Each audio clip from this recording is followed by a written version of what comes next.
Welcome to tutorial home my electrical. তোমরা সবাই জানো যে ট্রান্সফরমার ব্রেথ ইন এবং ব্রেথ আউট করে। এরপর কোশ্চেনটা হচ্ছে যে transformer breath in breath out তো করে, কখন করে? এটা একটা কনফিউজিং কোশ্চেন। অনেক ইঞ্জিনিয়ারিং স্টুডেন্ট এখানে কনফিউজ হয়ে যায়। ঠিক আছে, এর সঙ্গে আরেকটা রিলেটেড কোশ্চেন আছে যে ট্রান্সফরমারের বেদারে যে সিলিকা জেল থাকে, সেই সিলিকা জেল আমার ময়েশ্চার অ্যাবজর্ব করে ব্লু থেকে পিঙ্ক হয়ে যায়। ময়েশ্চার অ্যাবজর্ব করার পরে ব্লু থেকে পিঙ্ক হয়ে যায়। তো পিঙ্ক হয়ে যাওয়ার পরে কি আমরা সেই সিলিকা জেলগুলোকে ফেলে দিই বা কোনোভাবে রিউজ করার সুযোগ আছে? সেই সব নিয়েই আজকের ভিডিওতে আমি আলোচনা করব। ঠিক আছে, তো আজকের ভিডিও শুরু করা যাক। আর এই ভিডিওটা যদি তোমাদের ভালো লেগে থাকে অবশ্যই লাইক, শেয়ার এবং সাবস্ক্রাইব করে দিও। তো আজকের ভিডিও শুরু করা যাক।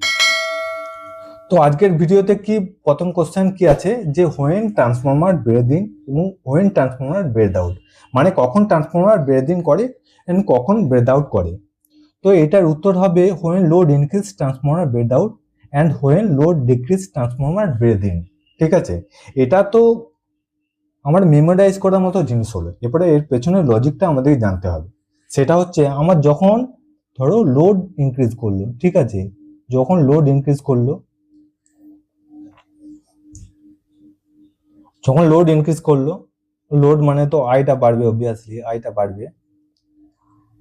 আইটা বাড়লে কি হবে, আমার আইটা বাড়লে আমার আই স্কোয়ার আর যে লসটা হয় সেটা ওয়াইনিং আই স্কোয়ার আর লসটাও বাড়বে, লসটা বাড়বে।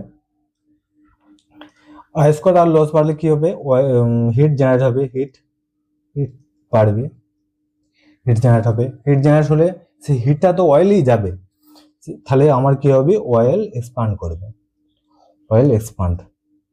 এরপরে ভাবো অয়েল যদি আমার এক্সপান্ড করে তাহলে আমার কনজারভেটরে যে অয়েল লেভেলটা আছে সেই অয়েল লেভেলটাও ইনক্রিজ করবে, অয়েল লেভেলটাও ইনক্রিজ করবে।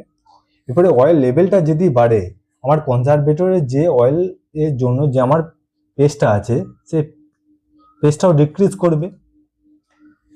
পেস ডিক্রিজ ফর এয়ার, এয়ারের যে পেস্টটা আছে সেটা সরি এয়ারের জন্য যে পেস্টটা আছে সেটা আমার ডিক্রিজ করবে।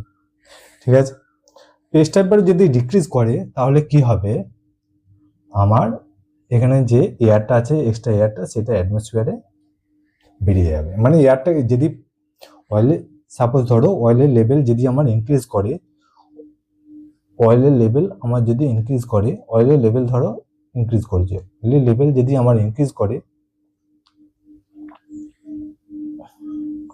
অয়েলের লেভেল যদি আমার ইনক্রিজ করে তাহলে আমার যেখানে পেস্টটা অ্যাভেলেবল ফর এয়ার আছে সেটা আমার ডিক্রিজ করবে। সেটা ডিক্রিজ করলে কি হবে, এই অয়েলটা এয়ারটাকে পুশ আউট করে অ্যাটমসফিয়ারে বার করে দেবে।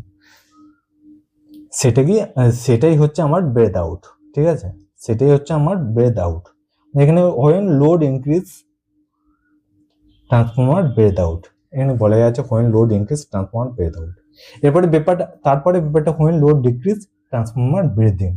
এর লজিকটা কি, এর লজিকটা একইভাবেই আমরা এক্সপ্লেন করতে পারি। যখন আমার লোড ডিক্রিজ করছে, যখন আমার লোড ডিক্রিজ করছে আইটাও ডিক্রিজ করবে। আইটা ডিক্রিজ করলে কি হবে, আমার আই স্কোয়ার আর লসটাও ডিক্রিজ করবে।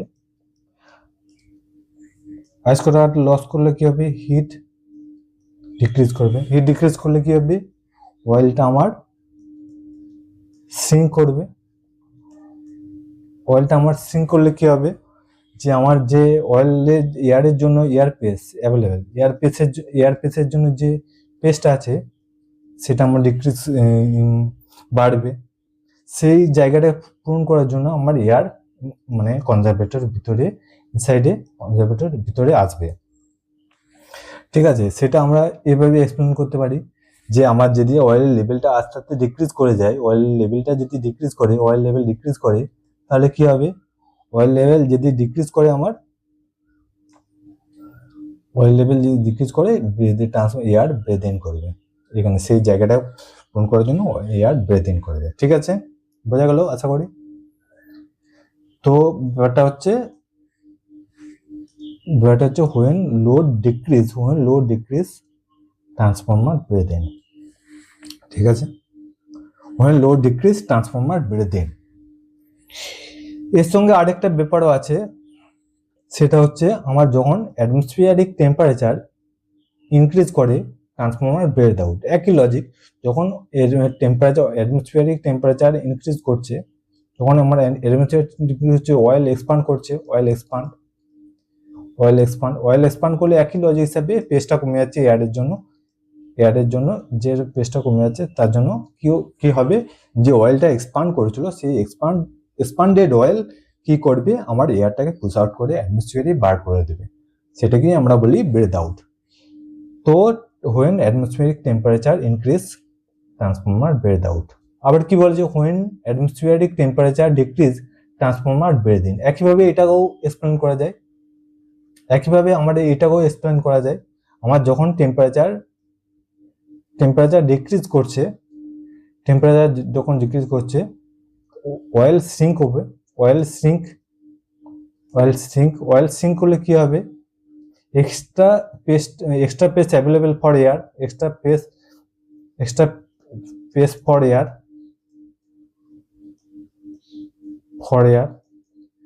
এয়ারের জন্য যদি এক্সট্রা পেস থাকে, তাহলে যদি পেস বেশি, সেই পেসটা পূরণ করার জন্য এয়ার আমার অ্যাটমসফিয়ার থেকে ইন করবে। ঠিক আছে, তো সেখানে এটাই বলা আছে যে when atmosphere temperature decrease transformer breath in. তাহলে আমার অ্যান্সারটা কি হচ্ছে, when transformer breath in or breath out. আমার অ্যান্সার কি হবে, when load increase transformer breath out, when load decrease transformer breath in. আরেকটা হচ্ছে when atmospheric temperature increase transformer breath out, এবং when atmospheric temperature decrease transformer breath in. ঠিক আছে, এরপর এর কোশ্চেন হচ্ছে, how can you regain the moisture absorbing property. মানে আমার যেটা পিঙ্ক হয়ে যায় ময়েশ্চার অ্যাবজর্ব করার পরে যেটা আমার পিঙ্ক হয়ে যায়, সেই পিঙ্কটাকে আমি ব্লু কিভাবে করব, বা ময়েশ্চার অ্যাবজর্বিং প্রপার্টিটাকে কিভাবে রিগেন করব। How we can regain the moisture absorbing property of silica gel. মানে পিঙ্ক থেকে ব্লু কিভাবে করব, সেটার অ্যান্সারটা হচ্ছে, if we heat silica gel in 150 to 200 degree Celsius, then we can regain the moisture absorbing property of silica gel. মানে কি এখানে ব্যাপারটা কি, যখন সিলিকা জেল ময়েশ্চার অ্যাবজর্ব করে, তখন সেটা কি হয় যে আস্তে আস্তে ব্লু থেকে পিঙ্ক হয়ে যায়। যখন ময়েশ্চার অ্যাবজর্ব যখন করে তখন, কিন্তু অ্যাবজর্ব যখন করে তখন ব্লু থেকে পিঙ্ক হয়ে যায়। পিঙ্ক হয়ে যাওয়ার পরে আমরা কি করা যায়, সেই ময়েশ্চার অ্যাবজর্বিং প্রপার্টিটা সিলিকা জেলে নষ্ট হয়। এরপরে এই পিঙ্ক সিলিকা জেলগুলোকে যদি আমরা 150 to 200 ডিগ্রি সেলসিয়াস হিট করতে পারি, তখন সেটা আমার ব্লু হয়ে যায় আবার। মানে কি ময়েশ্চার অ্যাবজর্বিং প্রপার্টিটাকে আবার রিগেন করে। এটা একটা মানে আরআরবি জেইতে একবার কোশ্চেন এসেছিল, কিভাবে আমরা ময়েশ্চার অ্যাবজর্বিং প্রপার্টিটা অফ সিলিকা জেলকে রিগেন করতে পারি। 150 to 200 ডিগ্রি সেলসিয়াসে আমরা হিট করলে সেটা পিঙ্ক থেকে ব্লু হয়ে যায়। এভাবেও করতে পারি আমরা। আর একটা স্লো প্রসেস আছে, সেই স্লো প্রসেসটা হচ্ছে, আমরা ওই যে আমাদের পিঙ্ক সিলিকা জেলগুলোকে আমরা সানলাইটের মধ্যে ফেলে রেখে দেবো। পিঙ্ক সিলিকা জেলকে যদি আমরা সানলাইট তবে সেটা আস্তে আস্তে কি হয়, ব্লুতে পরিণত হয়ে যায়। ঠিক আছে, এই মেথডটা আমরা বেশিরভাগ সাবস্টেশনে ইউজ করি। মানে আমাদের পিঙ্ক সিলিকা জেলগুলোকে আমরা সানলাইটের মধ্যে ফেলে রেখে দেবো, সেটা আস্তে আস্তে ব্লুতে পরিণত হয়ে যাবে। এটা একটা স্লো প্রসেস, কিন্তু সাইন্টিফিকলি আমরা যদি সিলিকা জেলগুলোকে যদি 150 ডিগ্রি থেকে 200 ডিগ্রি সেলসিয়াস তাপমাত্রায় উত্তপ্ত করতে পারি, তবে সেটা পিঙ্ক থেকে ব্লু হয়ে যায়, অর্থাৎ ময়েশ্চার অ্যাবজর্বিং প্রপার্টিটাকে রিগেইন করে। ঠিক আছে, এই কোশ্চেনটা ইম্পর্টেন্ট কোশ্চেন, কিভাবে আমরা রিগেইন করতে পারি, এটা আরআরবি জেইতে একবার এসেছিল। আর এইটাও কিন্তু ইম্পর্টেন্ট কোশ্চেন, মানে ইম্পর্টেন্ট মানে অনেক স্টুডেন্ট কি এই কোশ্চেন নিয়ে কনফিউজ হয়েছে, কখন ট্রান্সফর্মার ব্রেথ ইন এবং কখন ব্রেথ আউট করে। তো আমি এটার জন্য একটা কমিউনিটি, ইউটিউবের যে কমিউনিটি সেকশন সেখানে পোল দিয়েছিলাম, অধিকাংশ স্টুডেন্টই এটার অ্যান্সার ভুল দিয়েছিল। তার জন্য ভাবলাম এর জন্য একটা ভিডিও তৈরি করা প্রয়োজন। ঠিক আছে, তো আজকের মতো ভিডিও এখানে সমাপ্ত করা যাক। তো থ্যাংক ইউ, আবার কোনো নতুন ভিডিওতে আবার দেখা হবে তোমাদের সঙ্গে। Thank you again, keep preparing.